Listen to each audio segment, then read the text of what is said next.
Bien, buenas tardes. Gracias por estar aquí, por acompañarnos. No somos muchos, pero somos bastantes, porque eso se transmite por streaming y ahora ya acostumbramos a tener más gente mirándonos a través de las redes que directamente presenciales. No sé si es bueno o malo, pero es un hecho. Por tanto, a todos los que nos están siguiendo, bienvenida y las gracias a ustedes por acompañarnos aquí. Y sepan también que mañana esto ya está colgado en nuestra web y se puede seguir, pues recuperar a través de nuestra propia web. Bien, creo que hoy empieza un ciclo, creo que nos lo vamos a pasar muy bien. Creo que es un ciclo que está muy bien planteado y creo que además la verdad es que por lo menos como persona interesada en la historia cultural de Cataluña, de España y del mundo, creo que va a tener un notable interés. Nosotros, como saben, aquí hacemos normalmente ciclos de todo tipo, a partir de una idea de fondo, que es bueno que las ideas, la producción de ideas, de contenidos culturales, que se están dando en Cataluña, más las que se están dando, junto con las que se están dando en Madrid, se encuentren y dialoguen lo más posible. Pensamos que el hecho de que hay un debate político de fondo entre Cataluña, España, o planteenlo como ustedes quieran, no debería de querer decir que las ideas, desde el punto de vista cultural, no deberían de encontrarse y además comunicarse y transferirse al máximo. Es por eso que desde hace prácticamente un año, pues casi cada tarde, alguna persona que viene de Barcelona o de Cataluña con alguna persona que trabaja o vive aquí en Madrid se encuentran en esta pequeña sala. A veces hay 110 o 120 personas y a veces unas menos, pero prácticamente cada tarde, a partir de esta idea de fondo, que es bueno que las ideas se encuentren, se vivifiquen y se desarrollen a partir del propio contacto. Hace ya tiempo que con Gabriel, el director de contenidos de la delegación, estábamos dándole vueltas a cómo configurar un ciclo en el que la cultura, los encuentros culturales, la cultura catalana versus la cultura española, o al revés, la cultura española versus la catalana, se encontraran en uno de esos ciclos. Y la verdad es que dimos unas cuantas vueltas a cuál podía ser la formulación. Al final del diálogo entre nosotros apareció la propuesta que Xavier Bru de Sala ha desarrollado, que es este encuentro a partir de personajes de ambas tradiciones culturales que se encuentren y que dialogan. Nos pareció que era una buena fórmula y le agradezco a Xavier Bru de Sala, en fin, ustedes le conocen, estudioso, ensayista, crítico, periodista, en fin, persona muy conocida en Cataluña, algo menos quizá en Madrid, pero creo que conocido por todos. Le encargamos y él ha desarrollado pues todas estas sesiones que ustedes a las que van a poder asistir en los próximos meses. Será un ciclo largo con la intención fundamental pues de hacer un recorrido por las tradiciones culturales a partir de algunas parejas o de algunas, sobre todo parejas, que nos han parecido que, a Xavier le han parecido que ligaban bien y que explicaban bien encuentros y desencuentros entre la cultura catalana y la cultura española, o al revés, o entre las culturas españolas. En fin, ustedes irán discutiendo y nosotros iremos adaptando el lenguaje. Por tanto, te agradezco, Xavier, el esfuerzo y lo que serán estos próximos meses de AVE, que seguro que, en fin, te producirán el enorme placer de poder leer 2 horas y media sin que nadie te moleste si coges el silencioso, que es un gran avance de la humanidad, el vagón silencioso. Pues se puede leer muy bien. Por tanto, muchísimas gracias por dirigir y moderar este ciclo. Y a las personas que hoy nos acompañáis, Xavier os presentará, pero quiero daros las gracias. Inés, muchísimas gracias. Flusel, gracias. Y Estefano, muchísimas gracias por acompañarnos. Xavier os presenta y pues nada, vamos a seguiros, a escucharos y a partir de aquí damos por iniciado este ciclo y a finales de noviembre pues lo despediremos, ¿no? Muchísimas gracias a todos por acompañarnos.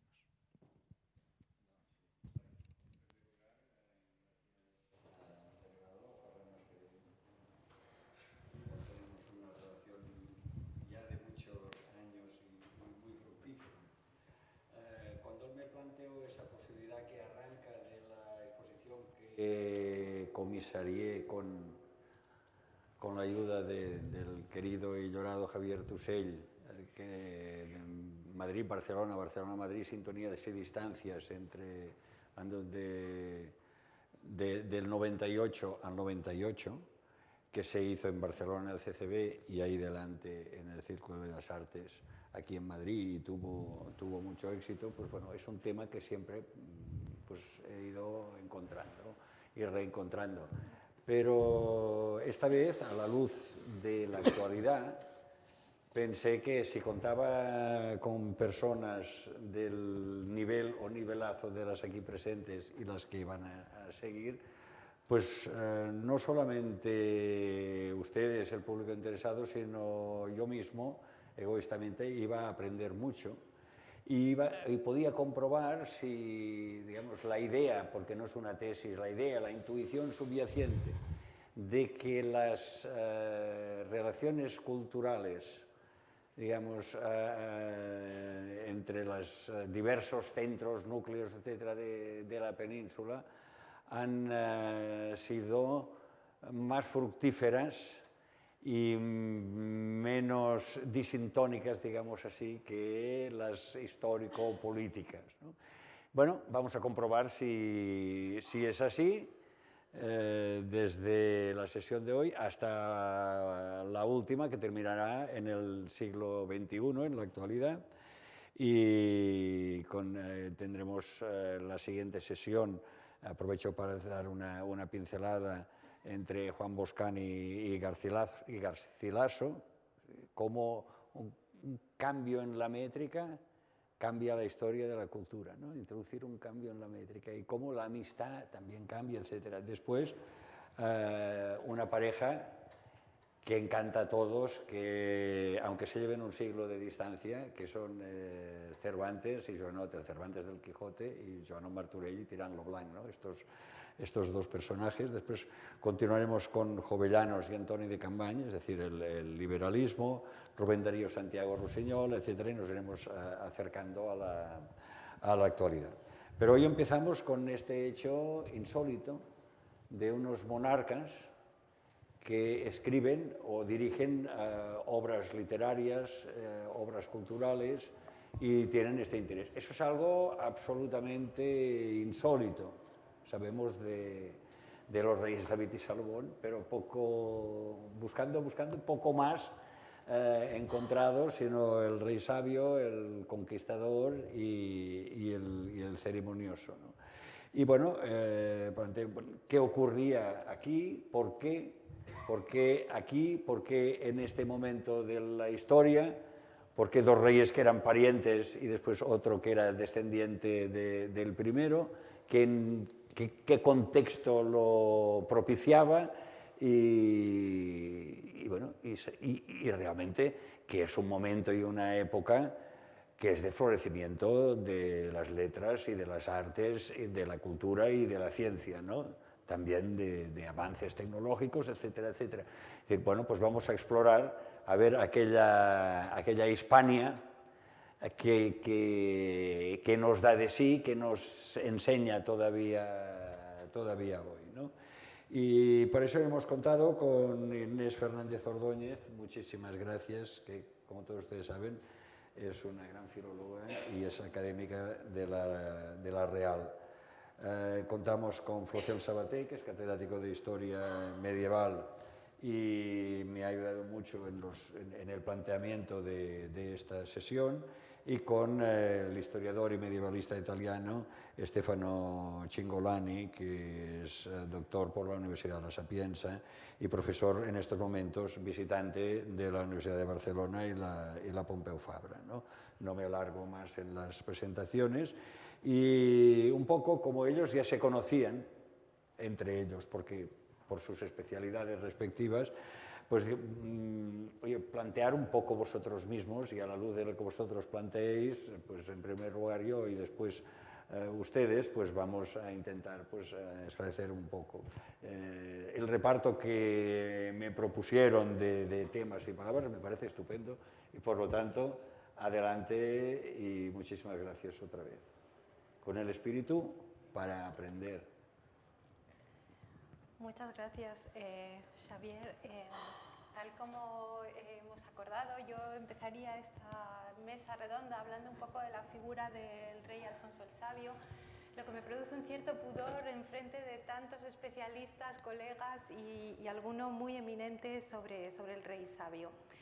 Me voy a centrar un poco en el aspecto que es, creo, objeto de esta mesa redonda, no tanto la política internacional o la política nacional, sino más bien en la producción literaria o escrita del rey sabio y su singularidad.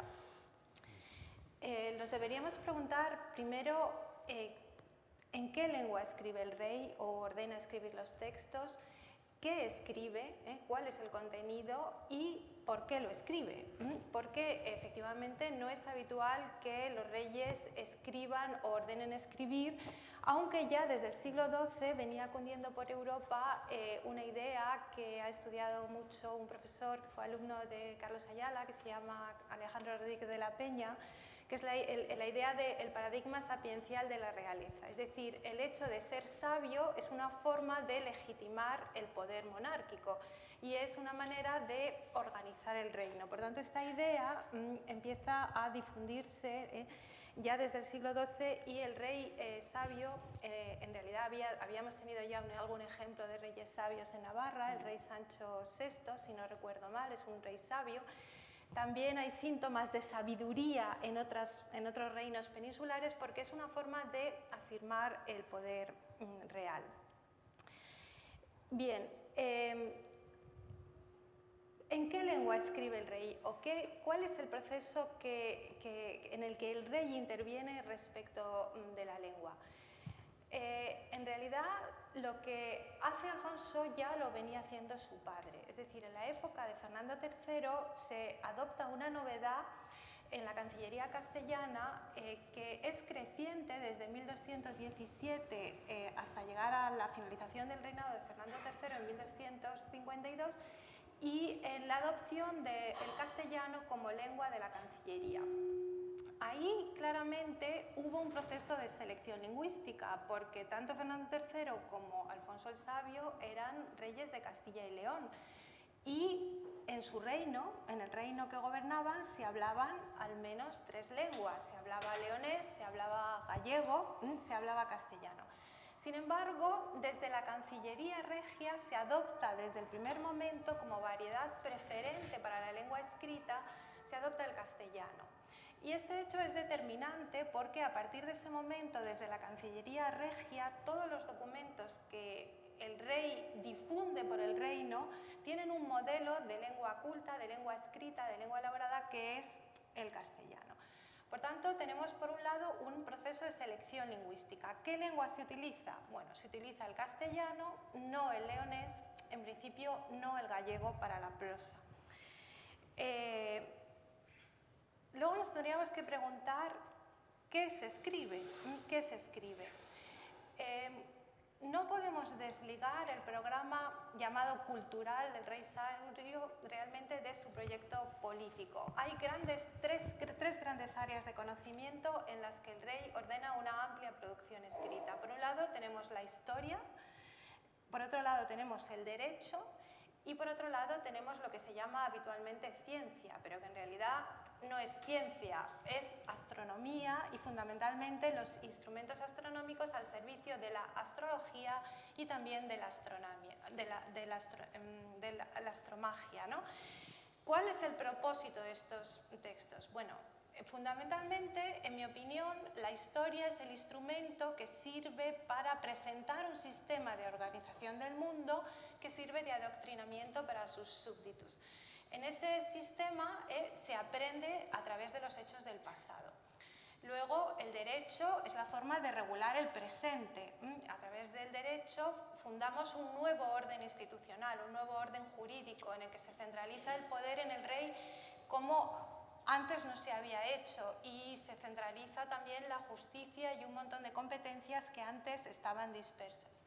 Y por otro lado tenemos la llamada ciencia, y la ciencia es en realidad astrología. Se trata fundamentalmente de obras que ayudan al rey a predecir el futuro, por tanto a tomar decisiones correctas en el ejercicio del gobierno, y por otro lado hay también un importante grupo de obras que son puramente de magia astral.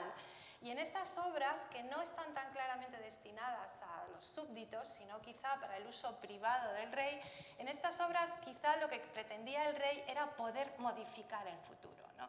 Poder intervenir en el futuro. Estas son las obras, alguna ahí incluso que viene de la cabalística hebrea. Esto, por tanto, es lo que se escribe, los contenidos que se escriben, aunque bueno, hay algunas obras también que tienen que ver mucho con la corte del rey, como por ejemplo el libro de los juegos, o algunas otras obras que no encajan estrictamente en este esquema, pero la mayoría de ellas tratan de estos temas y tienen ese destino. Bien, hay un tópico muy repetido que yo he escuchado a historiadores medievales, con la salvedad de los presentes, que dicen que Alfonso X creó el castellano. El Alfonso X, comillas, creó el castellano. Bien, esto es un completo disparate y me gustaría recalcarlo aquí, ¿no? El castellano se hablaba, era una lengua hablada desde mucho tiempo atrás. ¿Por qué se ha destacado tanto entonces la figura de Alfonso el Sabio en la historia de la lengua castellana? ¿Por qué? ¿De dónde viene ese papel inicial o fundamental o destacado que se le ha dado tradicionalmente? Bueno, el primero que le da ese papel realmente fue Nebrija. Antonio de Nebrija, en el prólogo de su Gramática Castellana, señala que en los inicios de la lengua castellana hubo autores que se dignaron en cultivarla. Entre ellos destaca sobremanera el Rey Sabio. Dice, porque fue el autor de las partidas y de la general historia. Y entonces Antonio de Nebrija crea ya un canon que destaca la figura del Rey Sabio como un gran contribuidor al desarrollo de la lengua castellana. Lo cierto es que los lingüistas sabemos que el rey no creó la lengua, ¿no? Pero ¿por qué se le da tanta importancia? Bien, porque en las lenguas hay un proceso, por lo menos en las lenguas europeas y occidentales, hay algo fundamental, que es la estandarización. No todas las lenguas del mundo son lenguas estándar, pero las lenguas estándar son lenguas intervenidas culturalmente, son lenguas cultivadas, en las que tienen poderse manejar en cualquier situación comunicativa, en cualquier campo de conocimiento, que crean una ortografía más o menos normalizada y que según van pasando procesos, ¿no?, y etapas a lo largo de los siglos, alcanzan una situación como la actual, donde tenemos una codificación, una intervención metalingüística sobre las obras.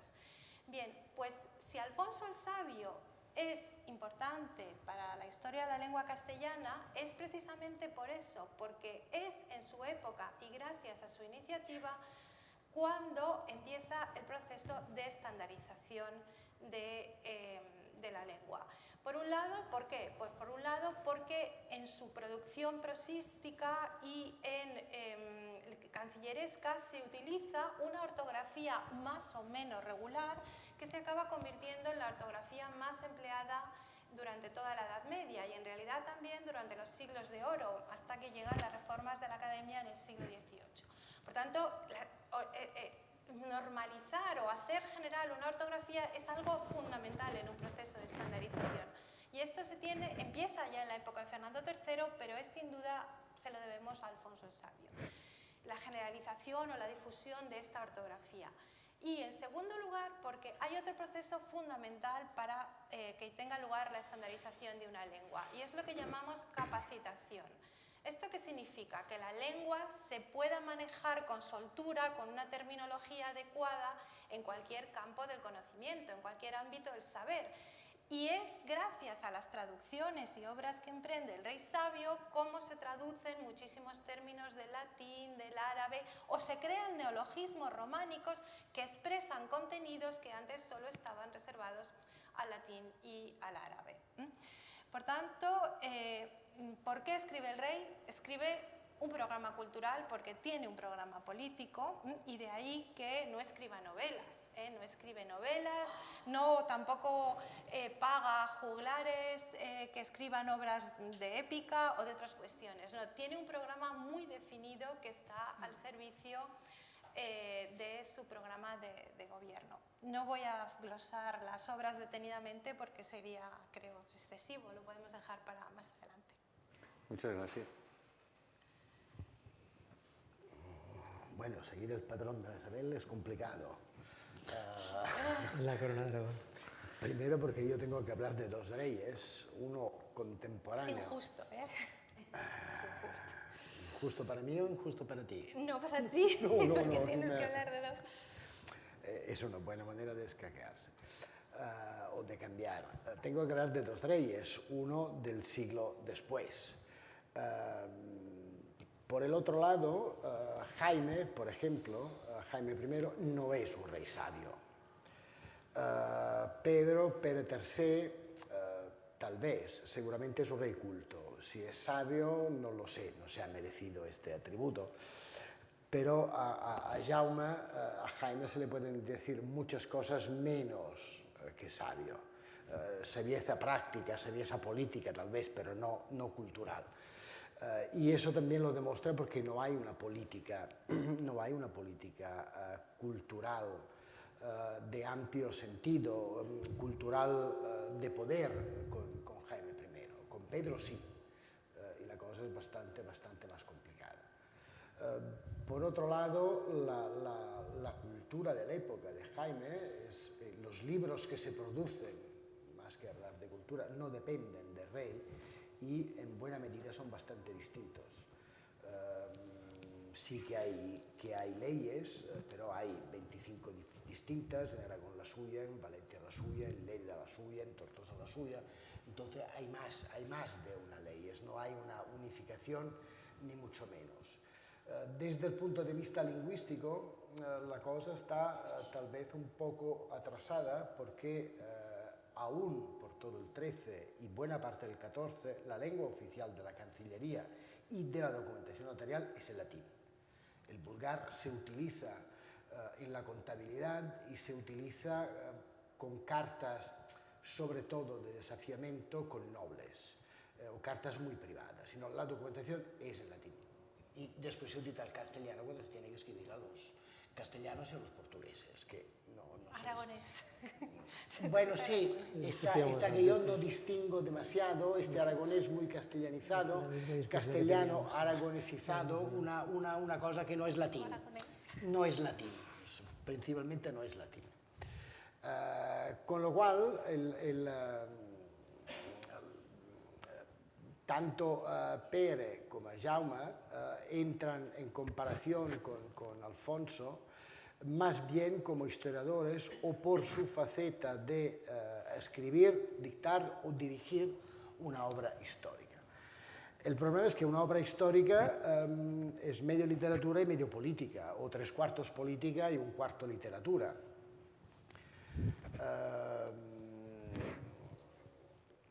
Entonces, tiene más aspectos de política en el fondo que no de literatura, sobre todo porque Jaime no le sabemos que haya leído nada. Los trovadores no les interesaban, con lo cual la fuente principal de literatura de la época no le interesa. Hay hasta una novela artúrica en provenzal que se la dedican y tanto poco le interesa que hay gente que no cree, el Geoffrey, que esté dedicada a él, y hasta es en provenzal, no es ni en catalán.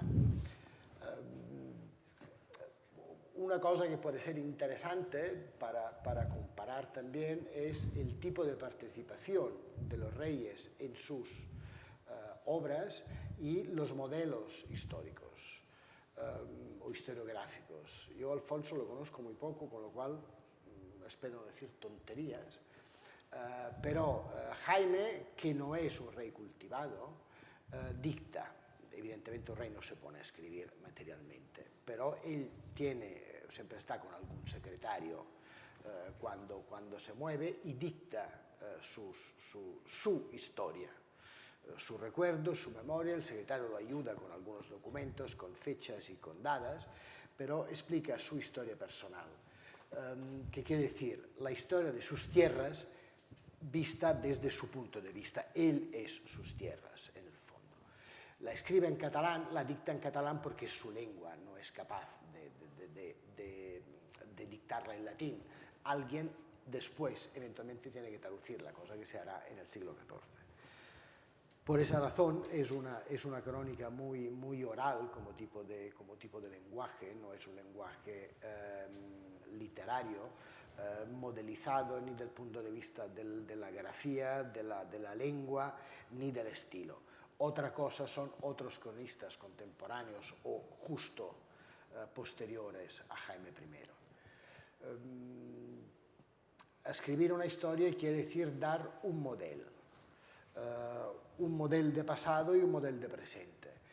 En este siglo XIII, Jaime se encuentra, él se ve a sí mismo como un segundo creador después del desastre, desde su punto de vista, de su padre, que no le aguanta el desastre de su padre. Él reprende su abuelo, Alfonso I, por eso se enterrará a Poblet como su abuelo, y se considera el recreador de la corona de Aragón y hasta, como que es conquistador, el que la llevará a su máxima, casi máxima expansión geográfica.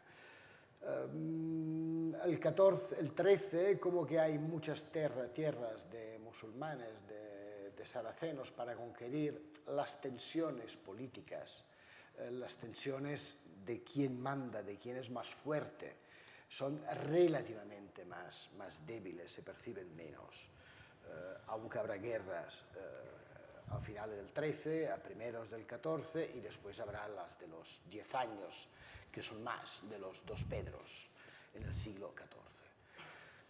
Con lo cual, esta tensión entre las dos partes, tres partes de la península cristiana, no se nota tanto.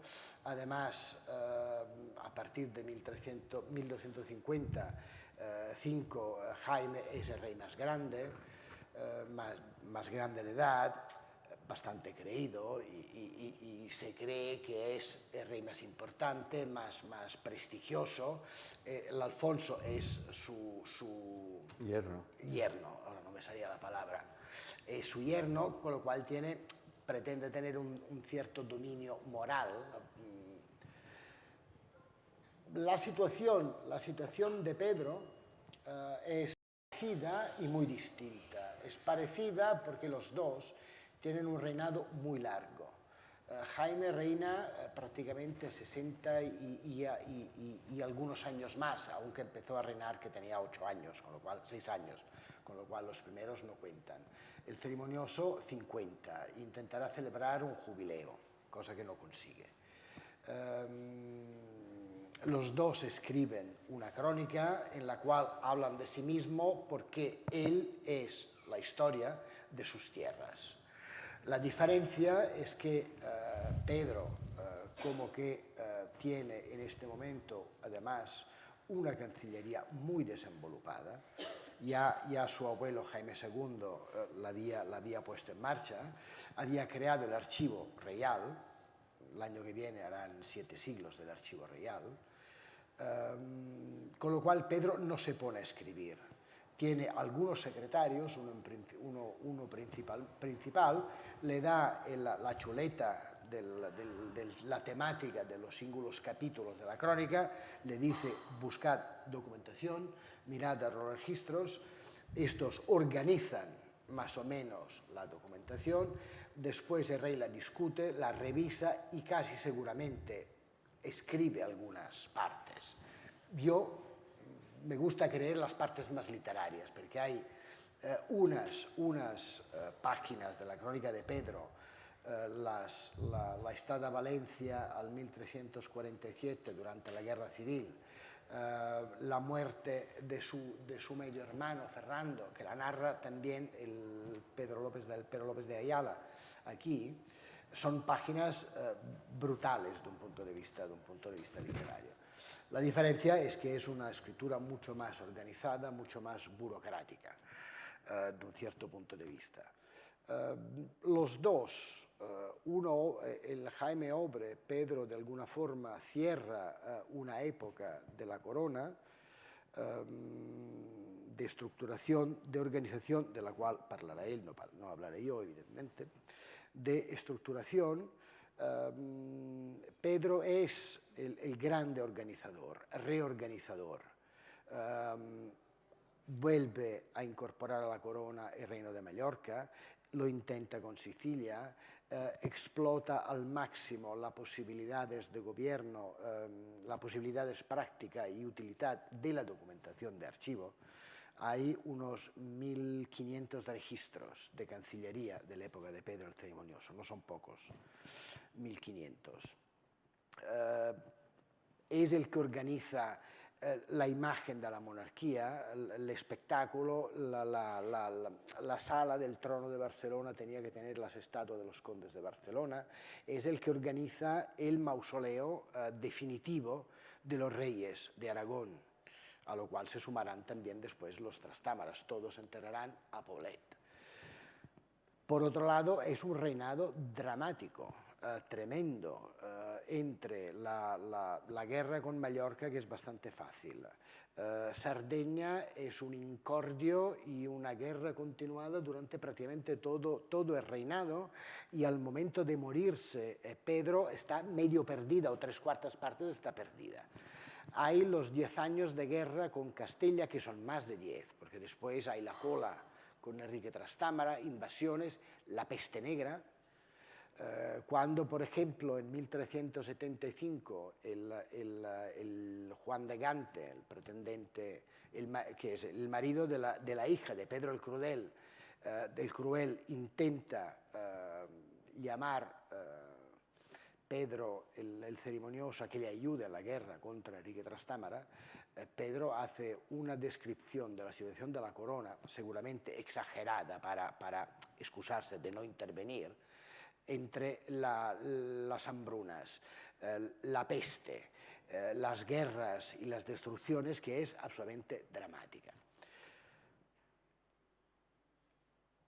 Bueno, me parece que ya he hablado demasiado. Bueno, retomo, pues, si no ya... Sí, complemento un poco, que es lo bueno de hablar al final, la parte más histórica. Claro, yo pregunto ante esto, ¿por qué el rey tiene que escribir? ¿Por qué los reyes tienen que escribir? ¿Y por qué tienen que escribir en la lengua vernácula? Desde un punto de vista, digamos, político-social. Bueno, en primer lugar, esto nos lleva primero a pensar que es un rey en la Edad Media. El rey, como sabemos los medievalistas, no es absolutista, sino que en inglés se llaman monarquía constitucionalista, en francés mixta, aquí se llama más pactista. El rey lo que tiene que regir. Todavía ahora, que lo he mirado antes de venir, que pensamos en la academia, el diccionario de la RAE como primera acepción de regimiento es arte y efecto de regir, o sea, primera cuestión. Con lo cual, el rey está en una situación de que tiene que pactar. Y ser pactista no es tanto una virtud como una necesidad.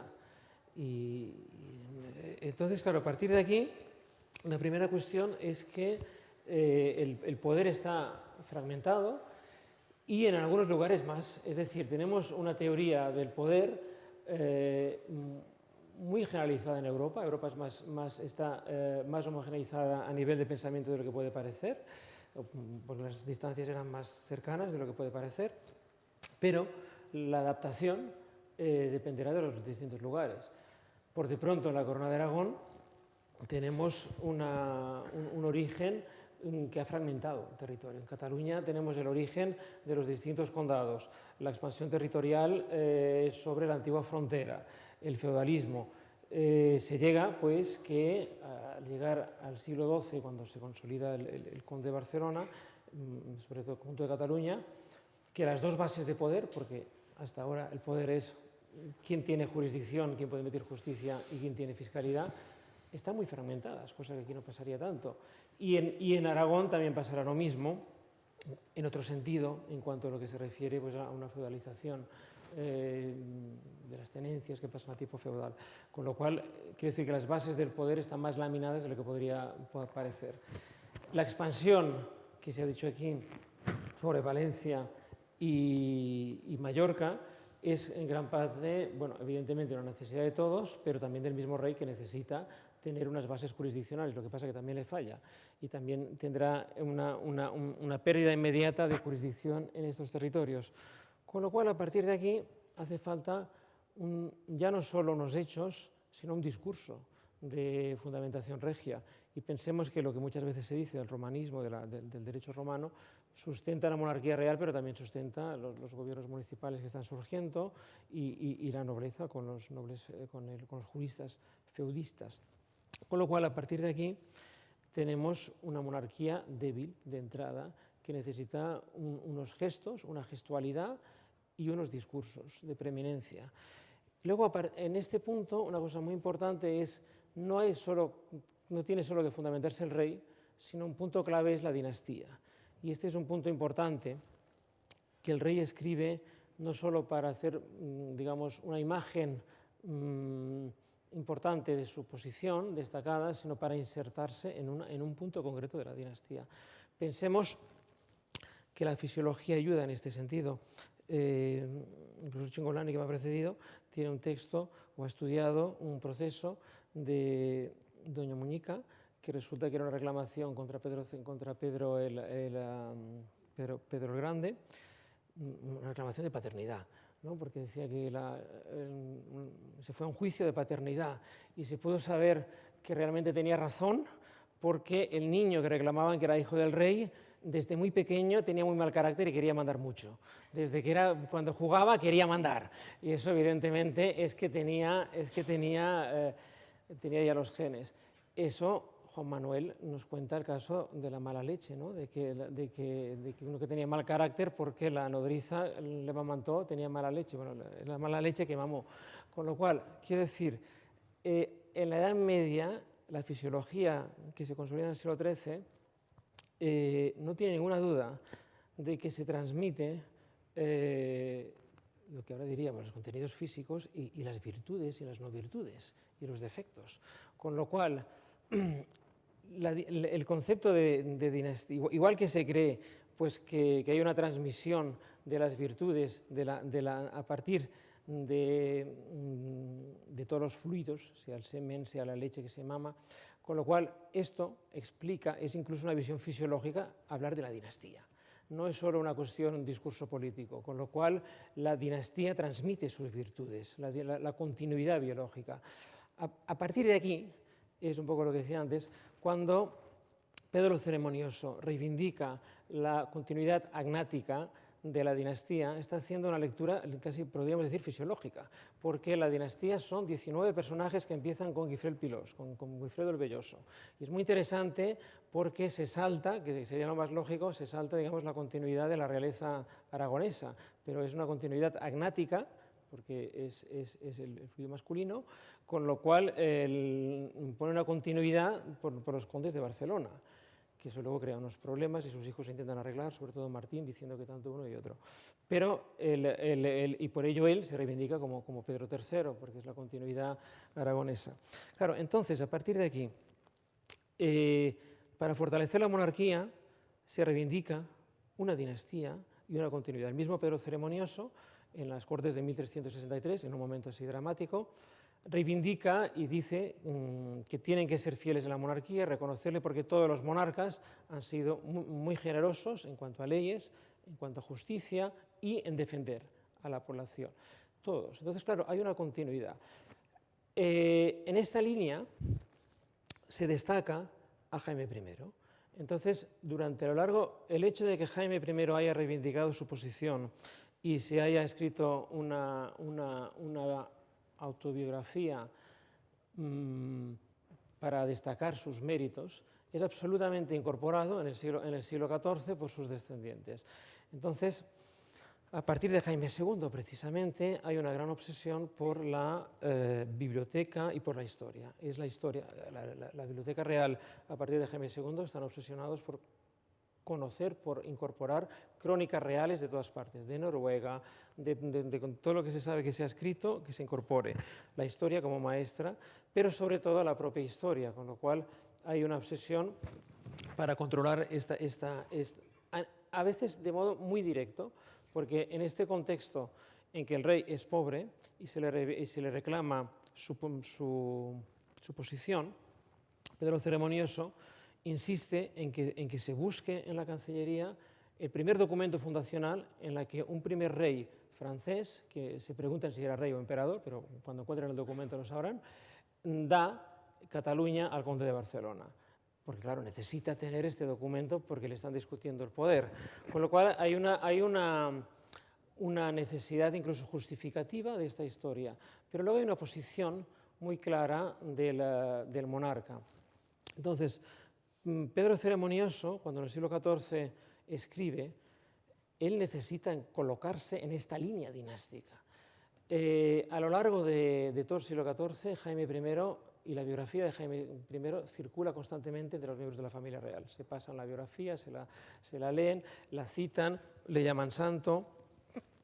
El rey Martín, en las Cortes, por ejemplo, de 1406, dice que su modelo es el santo rey Jaime I. Y luego una cosa muy interesante, y es que aunque hay unas virtudes propias de la nobleza y del rey, lo que más se destaca siempre es el rey vencedor. Hay un historiador francés, Frédéric Chalabi, que ha estudiado esto de manera muy certera. Lo que se destaca de Jaime I hizo muchas cosas para intentar consolidar el poder, pero lo que se recuerda es que él fue, y lo dicen siempre, que fue el rey que conquistó Mallorca y Valencia. Entonces, el hecho de ser conquistador. Y Pedro Ceremonioso destaca, un siglo después, su función como conquistador. Es decir, lo que da más lustre a la monarquía es esta función de conquistador. A partir de aquí necesita ser conquistador, pero a la vez demostrar que toda la dinastía ha sido sumamente generosa y sumamente ha defendido el territorio y lo ha creado, porque lo dicen, han sido ellos quienes han creado y pone la frontera del siglo X en Tarragona hacia el sur. En esta discusión, el problema es que el rey no tiene jurisdicción ni rentas y que es sumamente pobre en este sentido y que tiene muchas necesidades, como acaba de decir el profesor Cingolani. La situación del siglo XIV es muy grave y se necesitan sacar rentas fiscalidad de donde sea. En este contexto hay que negociar, lo que decía antes del pactismo, que no es una virtud sino una necesidad. El modelo de la Corona de Aragón es un modelo, en cierto modo, que podríamos llamar municipalista, porque se basa en los mismos autores que son utilizados por ciudades italianas. Es decir, estamos hablando de Marsilio de Padua, de Valdis.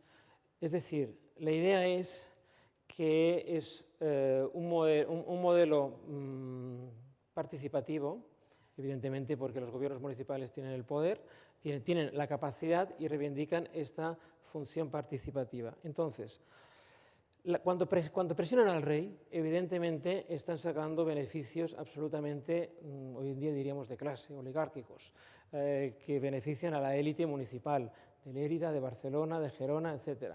Pero el discurso que utilizan no dicen esto. Ellos hablan en nombre de una representatividad y ellos representan a la tierra y a la nación.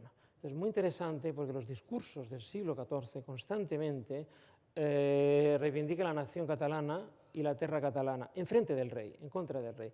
Como digo, es un discurso político y realmente no es una cuestión democrática, es todo lo contrario, es una cuestión oligárquica, están asumiendo una representatividad en propio interés. Pero esto es lo que cala y eso llega a una situación singular, que es que se llega a tener una delegación permanente de las Cortes. Las Cortes tienen tanto peso que es el único lugar donde se crea una delegación permanente, que es la Diputación General en Aragón y la Generalitat de Valencia y de Cataluña. El hecho de que surjan es precisamente al amparo de esta representatividad. Y el surgimiento de la identidad catalana en sentido político y social no hay que verlo tanto en las tradiciones míticas de la Alta Edad Media y Guifré Pirós, todas estas cosas, sino precisamente en este discurso político. Porque entonces cuando cuaja, como digo, interesadamente, porque están enfrentando con el rey y ellos hablan en nombre de la tierra y de la nación catalana, que es muy interesante. Claro, entonces es en este contexto que el rey necesita, por un lado, afianzarse y recurre a un discurso histórico. Y Pedro Ceremonioso, como se ha dicho, insiste que la historia de la dinastía esté en todas las bibliotecas importantes, lo dice ella, ha de estar en Ripoll, ha de estar en Poblet, etc. Que el archivo funcione, porque necesita biblioteca, archivo y el Panteón Real. Y que haya un Panteón Real donde haya esta continuidad y que se traigan los miembros de la familia. Y además él lo dice de manera muy bonita, han de estar todos juntos porque el día de la resurrección la familia real tiene que resucitar unidamente. Y resucitarán todos a la vez. Y hay un documento de Pedro Ceremonioso muy bonito, que no pierden a nadie porque el día de la resurrección hemos de resucitar juntos. Entonces, esta continuidad dinástica se reivindica de este modo en un contexto político como el que he indicado. Y luego aquí viene otro aspecto, que es el de la lengua, que es la asunción de la lengua catalana como propia de la Corona de Aragón en la Baja Edad Media. Y esto es muy interesante, que esto ya ha sido, hay varios autores que lo han dicho a partir de Desclot sobre todo, pero es el prestigio que tiene lo catalán, por así decirlo. La expansión catalana, así resumiendo, que se hace en el Mediterráneo, resumiendo, se les llama a todos catalanes. Cuando hay que hilar más delgadamente, ya se distingue. Primero por la lengua, y por ejemplo en Dubrovnik, en cualquier lugar donde están los consulados, pues se llama de los catalanes de Mallorca, de Valencia. Incluso hoy en día hay un problema grave porque cuando se habla de los tejidos, si queremos calcular la cantidad de tejidos que se exportaban desde Valencia, es difícil de calcularlo porque les llaman catalanes y son de Valencia. Y luego ya genéricamente, pues incluso pues a todos los aragoneses, es decir, todos son catalanes y esto, bueno, esto está muy claro en Sicilia, incluso cuando ya llegamos al siglo XV, el momento de máxima expansión es con el siglo XV, con el Magnánimo. El Alfonso el Magnánimo, que hay que reivindicarlo en ese momento porque realmente es la historiografía romántica lo había saltado porque era Trastámara, pero en realidad el momento central es con el Magnánimo, que además es nacido en Castilla. Hay una identificación con el catalán muy generalizada. En el despotato de Épiro se va una serie de delegados que por nombre y lengua son italianos, pero como vienen de Nápoles les llaman catalanes y que son los que organizan. Y, por ejemplo, la sala central del Castillo Nuevo, cuando se explica en el siglo XVI por qué tiene esa forma, porque no encaja en nada, porque es un gótico y ellos están en el Renacimiento, pues Pietro Somomonte dice cosa catalana, y claro, es refiriéndose que es de Sagrera, que es de Valencia, que él ha trabajado en Valencia, en Rosellón y en Mallorca, pero todo eso es cosa catalana. Incluso hay una cosa muy interesante que destacó Bruno Lorieux, y es que en el siglo XV, a partir de aquí, la cocina de Nápoles, se pone de moda y está lleno de si cogéis Bruno Lorieux cuando estudia la cocina del Renacimiento, en todas partes comen Senestrato alla catalana, mirraus catalana, estarne al modo catalano, bianco mangiare alla catalana. Bueno, todo esto son comidas que vienen de Nápoles, porque es como es este prestigio del catalán. Y esa es otra cosa muy importante, que es la unión de cultura y política y lengua. Y por aquí viene también, y acabo, cómo esto acaba inmediatamente, porque claro, esto contribuye mucho a esto, el Magnánimo y los dos papas, Borgia, Calixto III y Alejandro VI, pero hay una cosa significativa que dijo Martí de Riquer y más recientemente ha insistido nuestro querido Nicasio Salvador, que es que en la misma corte de Alejandro propiamente habría que llamarla que se promueve lo hispánico, porque se promueve el catalán, pero también el español, el castellano. Y ciertamente, a partir del siglo XV,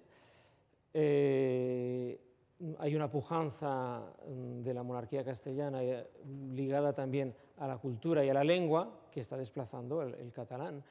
Y propiamente lo que hay, y como tendríamos que verlo, es dos modelos. Un modelo participativo, pero no porque se haya querido, sino porque ha surgido así, que es el modelo de la Corona de Aragón a partir del modelo político, y un modelo donde en Castilla el rey se podrá consolidar y el Estado se podrá crear a partir de la monarquía. La singularidad que he dicho antes de que hay una delegación permanente de las Cortes en la Corona de Aragón, y además singularizada, porque como que son, la palabra clave, como he dicho, tiene que ser representatividad, porque las oligarquías asumen siempre la representatividad, no hablan nunca en nombre de la Corona de Aragón, hablan en nombre de Cataluña, de Valencia o de Aragón. Entonces, claro, hay una cosa muy interesante que a veces nos ha dicho, que es que cuando se alcanza una fiscalidad de Estado, por así decirlo, unos impuestos que paga todo el mundo, en Cataluña y en Valencia y en Aragón, dependen de los estamentos, es decir, de las Cortes, de la Generalitat, mientras que aquí no, aquí va a parar al rey. Y esto solo pasa aquí en Holanda, al final, en el siglo XVI, cuando saldrá, que por eso Holanda se podrá enfrentar a la monarquía hispánica, porque tendrá una capacidad de controlar las rentas. Y un poco esto es lo que pasará también con la guerra del Segadors, que intentando controlar las propias rentas. Claro, esto nos lleva a dos discursos políticos. Más que un enfrentamiento en ese momento, lo que hay es a dos suertes distintas de estos dos discursos, y en los dos vemos un poco, y por eso lo estoy mezclando, cómo la política, la lengua, la literatura se han auxiliado constantemente, y con lo cual yo no veo nada extraño pues que el rey se auxilie de tener que incrustar sus éxitos en los de la dinastía y que estos sean en la lengua del prestigio en este sentido. Y luego, al final, esto nos lleva a unos discursos que son muy distintos y que explicará unas singularidades, porque luego en toda Europa, en el siglo XVII, hay un conflicto entre lo que sería el modelo medieval y el modelo ya más absolutista moderno, pero aquí tendrán unos tintes específicos, porque este discurso, este modelo político de la Corona de Aragón acabará chocando con el otro, que es en el siglo XVII. Y luego incluso, podríamos incluso decir más, porque luego, cuando se está intentando recuperar en el siglo XIX un discurso de identidad nacional española en este caso, durante los 3 primeros cuartos del siglo XIX, y más aún en la primera mitad, hay un sector, digamos, progresista, que asume, que entiende este modelo, lo idealiza evidentemente, y no lo entiende, lo idealiza, de la Corona de Aragón como un modelo más participativo, mientras que al final, como es conocido, a partir claramente de la Restauración, 1875, se pone en discurso ignorando precisamente esta aportación de la Corona de Aragón y centrándose en la otra. Con lo cual, y luego, pues, y las consecuencias, quizás esto tiene que ver también con las consecuencias de los desencajes del siglo XX y del siglo XXI. Con lo cual, como podemos ver, yo creo que encaja con gran coherencia, desde un punto de vista social y político, lo que nos está ocupando, que es por qué los reyes escriben, por qué escriben en la lengua vernácula y en qué contexto político lo hacen. Y yo creo que la herencia sigue todo este curso político que, como podéis ver, yo creo que es más vivo de lo que puede parecer. Dejo aquí por si hay preguntas. Bueno, muchísimas gracias. Yo creo que tenemos más o menos, o más que menos, esbozado un panorama general del momento, de la época, en el que destaca la fragilidad, pero también la iniciativa de los monarcas. Son frágiles, pero son ellos los que tienen la iniciativa y la necesidad de afianzarse. Sin embargo, en otros países de Europa pues no pasa tanto que dirijan personalmente o no pasa la composición de obras. Y ahora me quería preguntar por un aspecto. Bueno, pero antes voy a hacer un excursus, porque a propósito de lo que decía Inés sobre que me ha parecido muy chocante, pero al mismo tiempo muy cierto, de que la astrología, la astronomía es astrología y astromagia. Sin embargo, hay instrumentos de esta época que siguen, instrumentos de medición de astros y tal. Pero en paréntesis, esto me ha iluminado uno de esos apólogos que escribía poco tiempo después Ramon Llull.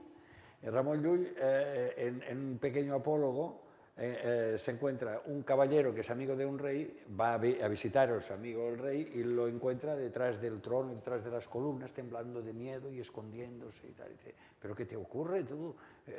Mi rey dice, no, que es que el astrólogo me ha dicho que voy a morir este año. ¿Cómo es así? Y se está muriendo de haberse creído que va a morir, ¿no? Y entonces el caballero dice, a ver, que venga el astrólogo. Se presenta el astrólogo. Bueno, ¿y tú qué dices? Sí, esto no falla, no va a fallar y tal. Dice, bueno, ¿y tú? Dice el caballero, ¿cuántos años vas a vivir? Dice, no, yo voy a vivir 30 años más porque el astrólogo le corta la cabeza, el rey resucita, cambia de estado, se le acaba la depresión y le dice muchísimo. Bueno, entonces dice, bueno, la conclusión es el que se fía de astrología, bueno, ya es algo, digamos, ya de otra mentalidad, pero seguro que esto estaba, ¿no? esta mentalidad. Pero yo quería preguntar ahora también un poco sobre la cuestión de las 7 partidas, ¿no? De decir, de coger e intentar montar un sistema de justicia que sea moderno, que sea más o menos universal, que dependa... yo creo que si puedes hablarnos un poco de... Que después creo que también Jaime I lo tomó como modelo, o lo intentó tomar como modelo. Sí, no sé yo si esto es así, yo creo que No, sé. Yo creo que no hay sé. una base de derecho romano que inspira el uno y el Los fueros otro, de Aragón, pero depende de dónde más y depende de dónde menos. En Aragón sirve para organizar sobre una base, una estructura de derecho romano, el derecho ya aragonés. En Valencia más o menos lo hacen de nuevo. Pero el sabio no es el compilador del... De las 7 partidas, la obra jurídica de Alfonso el Sabio se puede dividir en 2 tendencias. Por un lado tienes el fuero real, que es lo que compila primero y que tiene la pretensión de unir todos los fueros que estaban disgregados en su reino para crear un único fuero y que empieza a difundir y a conceder a distintas ciudades, y muy poco después ya elabora un tratado donde introduce el derecho romano. Entonces, ese tratado tiene, creo que, hasta al menos 4 versiones. La primera es la que hemos llamado Espéculo, la segunda es la que se autodenomina Libro de las Leyes, que es la primera versión de las partidas. Luego tenemos una segunda versión, que es la más difundida de las partidas, y luego tenemos una cuarta y última versión que parece que se estaba haciendo al final de su reino, que es el Setenario. Es decir, que ese tratado era un tratado que reunía todo el derecho, todos los aspectos del derecho, toda la doctrina jurídica, el derecho canónico y romano, lo que se llamaba el derecho común, en un cuerpo orgánico. Y esto se ha visto, o se ha querido ver en la elaboración de este corpus de doctrina, una relación con sus aspiraciones al Imperio Romano Germánico. Pero, en mi opinión, es cuestionable, sobre todo por una cuestión lingüística, porque alguien que pretendía ser emperador, no sé qué pensarán aquí los colegas, ¿no? Alguien que pretendía elaborar un gran código de derecho común, ¿no? No escribirlo en latín, cuando la mayor parte de las fuentes que utiliza están en latín y está destinado a no ser difundido en consonancia con sus aspiraciones imperiales, es muy raro. O sea, el hecho de que las partidas estén en lengua vernácula demuestra, ¿no?, una voluntad muy clara de afirmar un poder basado en la lengua, que en Aragón, y aquí voy a intervenir a propósito de lo que decía Flosel, yo no veo. O sea, yo no veo que la política lingüística haya estado tan claramente al servicio de la monarquía en Aragón como en Castilla y León. ¿Y por qué no lo veo? Precisamente por la naturaleza pactista de esa monarquía. Y esto lo vemos muy bien en los documentos de la Cancillería. Hasta el siglo XV, la Cancillería alterna 3 lenguas. El aragonés, que para muchos se percibe casi como castellano, pero es una variedad autónoma, el aragonés, el catalán y el latín. ¿Y cómo se decide ¿qué se escribe en catalán, qué se escribe en aragonés y qué se escribe en latín? Pues fundamentalmente adaptando la lengua al destinatario. Toda la correspondencia con el Mediterráneo, como decía, Nápoles, Sicilia, Cerdeña, catalán. Los hijos herederos, catalán. Las infantas que se casan con nobles aragoneses, nobles castellanos, portugueses, aragonés. Los moros, aragonés. Es decir, que hay una distribución latín internacional, hay una distribución adaptada. Entonces, creo que esto es una muestra de esa naturaleza, no sé si llamamos pactista o representativa, es decir, no vemos que el rey imponga una misma lengua en toda su producción cancilleresca. En cambio, eso sí lo vemos suceder en Castilla y también en Navarra desde principios del siglo XIII. Luego Navarra cambia por su anexión a Francia, etc. Pero lo vemos muy tempranamente y a mí eso me parece muy singular porque es claramente haber utilizado la lengua desde el principio. Y esto no solo lo vemos también en la historia, porque aunque las grandes crónicas escritas por Jaume I y por Pedro III están en catalán, efectivamente, y además la de Jaume I, autobiografía, nada menos, que también es algo muy singular. Esto es lo de Jaume, es el hecho de que sea una autobiografía, destaca esa obra entre toda la historiografía medieval peninsular, porque no hay ninguna otra en que un rey escriba su historia en primera persona en una época tan temprana. Es algo realmente muy novedoso. Pero también hay crónicas que se ordenan, por ejemplo, Pedro III, ¿no?, ordena la que hemos llamado tradicionalmente Crónica de San Juan de la Peña, y de esa crónica tenemos una versión en latín, una versión en aragonés y una versión en catalán.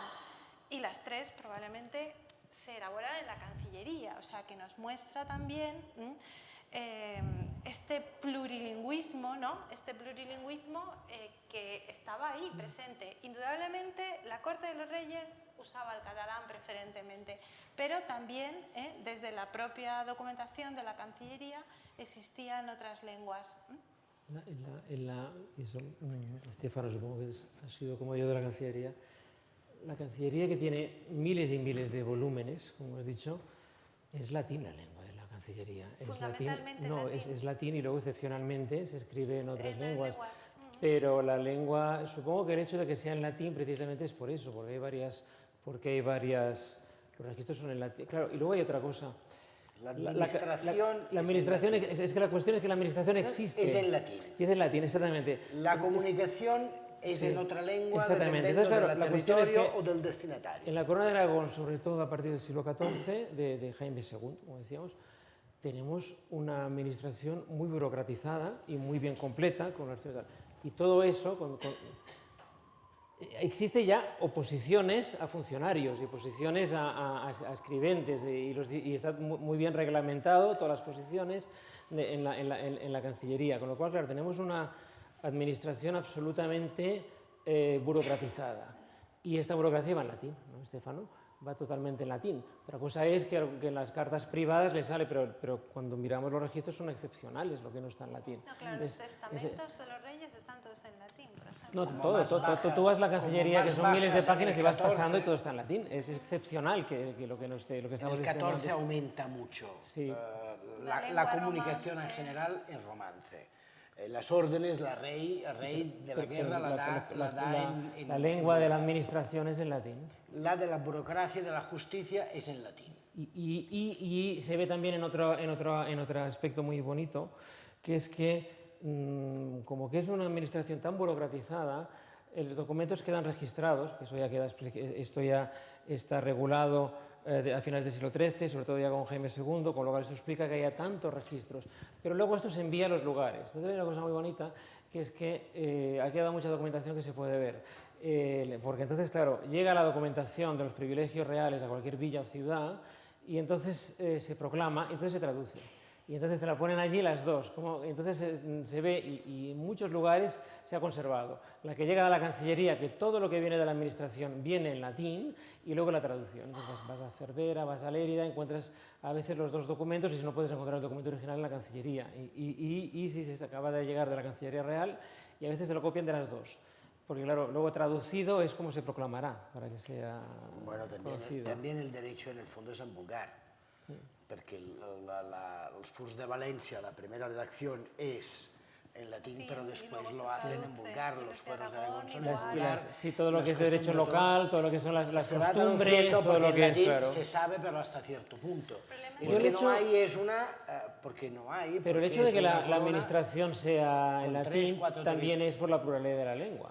Porque Sí, claro, como porque que hay, hay una- hay aragones por un lado, hay italiano y tal, claro, se escribe a todo el mundo en Entonces, latín y ya está. si me permitís, deberíamos suponer, o pregunto hasta qué punto, la famosa Escuela de Traductores de Toledo tiene un sentido pragmático de apropiación, no de esa especie de hasta qué punto es mito de la convivencia de las culturas, como si ya, digamos, fuera un multiculturalismo avant la letra 7 siglos atrás. ¿Es pragmática de apropiación o es lo otro? La traducción del árabe, del griego, de lo que sea. es Pragmática de Bueno, del apropiación. griego Y del no hebreo. creo que se tradujera, No, en este solo momento del no, es árabe. un griego indirecto. Yo creo que Árabe y las hebreo. primeras traducciones del griego en la península las ordena Fernández de Heredia, precisamente el gran maestre de la Orden de San Juan, un aragonés, ¿no? Realmente Alfonso el Sabio y en general no conocieron el griego, solo conocieron el árabe. El griego llega a través de Italia, llega a través de Aragón, no. en la península la Alta Edad ibérica. Media. El No, griego pero es ahora lo que error. yo pregunto es si Pensaba estas en el griego como escuelas fuente de filósofos árabes, de Ah, Aristóteles bueno, que eso llega... sí. que probablemente en Granada, no sé si no en Granada o en Sevilla había otra escuela, no me acuerdo, también de traductores, pero la idea de traducir sobre todo del árabe era más de apropiación cultural Cosa práctica. que otra cosa, ¿o no? Sabían más, habían mantenido más conocimientos, eran más médicos, más astrólogos, más Una filósofos. forma de... Sí. Sí, era la Tanto procedencia. multiculturalismo, no podemos hablar de multiculturalismo Yo en creo el que sentido de... multiculturalismo en la Edad Media, Nada. como lo concebimos hoy, a mí me yo parece lo que que- es un poco anacrónico puede ser, trasladar puede este ser. modelo a la Edad Lo que Media. diría, tal vez no es demasiado ortodoxo, si había, si queremos hablar de multiculturalismo, había a nivel local de barrio, a nivel de pueblo, porque toda la legislación está siempre intentando y cohibiendo las moras que se juntan con judíos, con cristianos. O sea, a nivel local, popular, la gente común, no hay demasiados problemas entre los de bien y las prostitutas. No hay demasiados problemas en mezclar las razas. El problema es que el poder que no quiere. Claro, el problema, Y se dividen y se separan rígidamente. es la cuestión siempre de los valores con que organizamos la sociedad política. Entonces, claro, hasta el edicto de Nantes, vamos al siglo XVI, no podemos hablar el eje que articula la sociedad tiene que No hay ser... respeto, sino dominio. Bueno, el eje es el cristianismo, ¿no? Entonces, pues claro, lo normal es la cristiandad. Entonces, claro, los valores cristianos son los normales. Entonces, según ya a partir de aquí veremos hasta dónde toleramos. Pero claro, la cuestión siempre son los valores con los cuales ordenamos la comunidad política social. Y toleramos socialmente cuando no tenemos Conflictos. mano de obra Y tenemos necesidad, cristiana, y tenemos ¿no? necesidad, exactamente. Porque en Mallorca, ¿qué había? Cristianos y esclavos. En Mallorca había catalanes y esclavos. Eso, Que catalanes y esclavos. Pero queda que muy eran- bonito, porque la documentación hasta el siglo XV... Pero los esclavos nacieron libres antes, eran libres Claro, antes pero de la conquista. al día siguiente de la conquista. En cambio, en Valencia, como que en Valencia sí que hacía falta mano de obra, había morerías rurales con los musulmanes. En Mallorca no hacía falta estas morerías, con lo cual es muy interesante y bonito porque 2 siglos después de la conquista, la documentación, cuando preguntan a alguien que se defina, la gente se define como catalano esclavo. Cuando te encuentras a uno le dices, ¿tú qué eres, catalano o esclavo? Y no, si es de Mallorca, solo será una de estas dos. Y lo dice, si es catalán, tal. Y estamos hablando, pues lo que decía antes, ¿no? El uso de la lengua catalana y tal, 2 siglos después. Pero es catalano esclavo, lo que estabas diciendo. Y en Menorca los vendieron a todos. Un negocio. La conquista de Menorca... La población autóctona, digamos. Sí, la en el vendieron, momento de la vendieron, porque claro... Bueno, los que tenían bastante para pagar su rescate, no sé cuántos Sí, eran, sí, sí. lo pagaron y los otros se pagaron con sí mismos. Y aún otra pregunta. Poesía provenzal hasta gallego, hasta poesía galaico-portuguesa, todo influencia, que hay influencias árabes probablemente en los mismos orígenes de la poesía provenzal. ¿Esto cómo da la vuelta? Parece que no. Las últimas parecen que no. Ahora parece que no. A mí Riquet me enseñaba que sí. Ya, pero ha pasado mucho tiempo. Seguro, seguro. Es un asunto sobre el que prefiero no pronunciarme, sí, es muy complejo. No, pero ¿no? dejemos Porque los pensar orígenes en y los vayamos a orígenes- partir, digamos, a esta idea amorosa, trovadoresca. ¿Y por qué esto se cultiva en lengua galaica? Gallego-portuguesa, esa es una buena pregunta. Esa es una buena pregunta que Y no también lo está acepta claro. un rey que dice yo impongo mi lengua, en en realidad- cambio, para poetizar, En realidad la presencia de trovadores ya se puede remontar incluso hasta la época de Alfonso VII, es decir, en la época del emperador y desde luego ya en la época de Alfonso VIII. Entonces cabe pensar, ¿no?, si esos reyes adoptaron el gallego. Es difícil saber, ¿no? ¿Por qué? Sí, el problema es que yo porque- no es cuándo empiezan en Fan gallego. Después que las Bueno, lenguas... parece que hay desde finales del 12, pero esto es una principios especie del de 13, hay ya documentados diglosia trovadores en poética, gallego. porque también los catalanes escriben la poesía en provenzal. Hay italianos Sí. también, los italianos también. al Perdona, norte. Stendhal, en sus crónicas italianas, dice, esta gente tiene una manía muy rara. Todos hablan su idioma y se ponen a escribir en una lengua extranjera que se llama toscano. Bueno, que es pero el todo italiano. eso es muy raro, ¿no? Porque no escriben en su lengua, todos escriben en otra lengua, que es el toscano. Porque- Así se entendía en aquel, claro. ¿no?, la idea de mosaico. Y entonces, sin embargo, tanto afianzar lenguas y la poesía en provenzal o en galego-portugués. Bueno, No tenemos respuesta, parece. Y la épica o la novela se escribían en francés. La novela artúrica y el poema épico se escribían en francés, en Italia. En Italia. Sí. Pero aquí el mío Cid, ¿no? Digo en Italia, es decir, que segundo, el miocid ya es una cosa muy extraña, que yo no voy a hablar del miocid, si no, no quiero. Extraño en el sentido de muy especial. Pero hay unos géneros literarios que se condensan en unas lenguas. Después en algunos países se traducen, porque los franceses lo traducen, la lírica la hacen en francés y la novela se la inventan en francés. El norte de Italia adoptan las lenguas de la lírica, es el provenzal, y la lengua de la narrativa es el francés. Toscana hacia abajo no, por ejemplo. Ya lo incorporan en sus lenguas. Sí, la escuela regionales. siciliana de sonetos ya es... Con lo cual, segundo qué zonas se identifica una producción literaria con una lengua. ¿Cómo empieza el galego? No lo sé, pero se identifica el galego en el ámbito de la Corona de Castilla, se identifica el galego como la lírica, la lengua de la lírica. Sí, eso está claro. Pero esto se acepta sin la menor No, lo que no está claro es vacilación. cuándo surge esta asociación, ¿no? Porque no es algo claro. ¿Por qué y cuándo?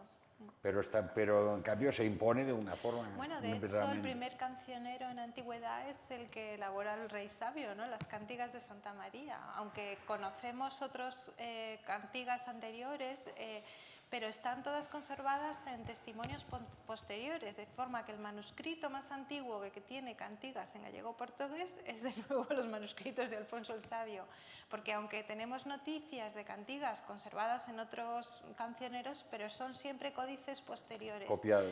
Se puede demostrar que remontan a un individuo que a lo mejor componía versos a principios del 13, pero el manuscrito físico no lo tenemos. ¿Y él cultivaba personalmente? Sí, ¿Sí? yo lo creo, sí. Bueno, tendría, pero sí, tiene unas cuantas cantigas de escarnio, ¿no? Y de maldicer, Sí. y también amorosas, sí. Bueno, pero su amor, pero también contradictoriamente, porque se ve que su amor tenía que ser por la Madre de Dios exclusivamente. Bueno, las cantigas también están al servicio del proyecto político, yo creo, también. ¿Pero en qué sentido? Pues la iconografía de los manuscritos muestran siempre al rey como un intermediario entre sus súbditos y la Virgen y Dios, ¿no? O sea, que la idea de el rey es el representante de Dios en la tierra y mediador entre la divinidad y el pueblo, está constantemente transmitida. Y también son un poco una biografía personal. Eso se ha podido demostrar que según avanza el tiempo, la proporción de datos biográficos del rey es mucho mayor en las últimas cantigas que en las primeras. Y al hablar precisamente de su biografía, de cuestiones que le pasan, pues aunque esté en tercera persona, pues podemos fechar muchos de los poemas. Bueno, yo creo que ha llegado el momento de... Primero, de agradecer y decir que para mí ha sido interesantísimo. Y bueno, pasamos la palabra a quien quiera comentar, preguntar, añadir. Yo hago una pregunta. Si me permites, hago una pregunta. Sí. Pero no a mí. No, a ella y a quien quiera contestar. Yo la duda que siempre tengo con Alfonso es si era solo una idea que tenía en su cabeza. Porque claro, el manuscrito de las cantigas, idea maravillosa, cuánta gente podía verlo. Y si efectivamente, la pregunta la hago porque no lo he estudiado nunca, si efectivamente su idea y su proyecto ha tenido alguna realidad práctica y a partir de cuándo. Porque las partidas no me parece, seguro me equivoco, que se empiecen a utilizar desde ya, al contrario. Y cuánto de lo que ha intentado proyectar se pierde por el camino, cuánto se recupera al cabo de años. Bueno, estoy seguro que el profesor de Ayala me podría ayudar mucho para contestar, pero yo voy a decir algo un poco provocador. Creo que las obras científicas se nos han conservado generalmente en manuscritos únicos, muchos son del Scriptorium Alfonsi, pero hay muy pocas copias, o sea que tuvieron una difusión muy restringida. Las partidas sí tuvieron más importancia porque a partir de la época de Alfonso XI, ¿no? se elevaron como legislación en caso de duda para resolver parte de las partidas, se elevaron. La General Historia tiene ciertamente copias manuscritas, pero no, digamos, tuvo tanto impacto posterior porque realmente no se ha editado hasta época muy reciente. Y realmente la obra que más influyó de toda la producción de Alfonso el Sabio es sin duda la Historia de España, porque la Historia de España se convirtió en fuente, creó una idea colectiva de la historia peninsular que influyó también en Aragón como reacción. De hecho, por ejemplo, la crónica de San Juan de la Peña es una reacción a la historia de España y se convierte en la fuente de todas las crónicas generales que se componen en el siglo XIV, en el siglo XV. Llega hasta Zurita, al Padre Mariana, y a través de ellos el mismo esquema de historia de España se reproduce incluso en las historias del siglo XIX. Por tanto, es la obra que sin duda más ha contribuido a crear un imaginario, no sé, un espacio político, un imaginario colectivo. De todas ellas, la que más ha contribuido, creo yo, sin duda es la historia de España. La grande general. No, la historia de España, lo que se llama a veces primera crónica general. Ah, la primera. No la universal. No la universal. Pero también demuestra una ambición extraordinaria, la Sí, idea de compilar una historia universal. Sí.